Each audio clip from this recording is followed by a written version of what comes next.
ang kinabuhi mga langga, kita ra joy mag-create kung unsay mahitabo.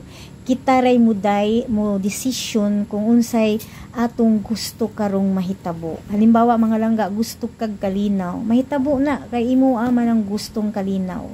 Apan ang uban mga tao mga langga og dili gusto kalinaw na mo create og mga istorya na makapasakit na dili na gid siya mao mga langga, dili kita na makontrol kay dili man kitay gadala sa ilahong nahuna.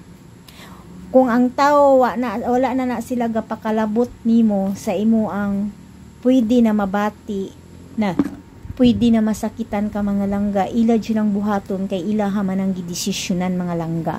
Sa akong kinabuhi mga langga, gusto kong kalinaw mo bitong dili jud ko hilabtanon mga langga, dili jud ko magbalay-balay mga langga, dili jud ko maghatod-hatod og istorya mga langga, og dili sad ko ganan alang tapok-tapok mga langga, grupo-grupo kay maog yun nay usa maka-create og istorya na makapasakit og tawo mga langga.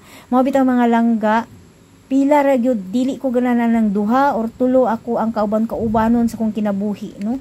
Kana ra gyud akong kaubanon isa-isa para dili na ta makasala mga langga, apan dili gyud nato makontrol ang mga tawo mga langga na pwedeng mo create na tong istorya na makapasakit, pwedeng makapahamak, pwedeng dili na tinuod ng istorya, pwede na masakitan ka. Mo karon mga langga, sa una muri ako, grabe kay ko makareact sa una, grabe kay ko di ko ka-manage, pero karon mga langga, mas pilion na lang na kung sige.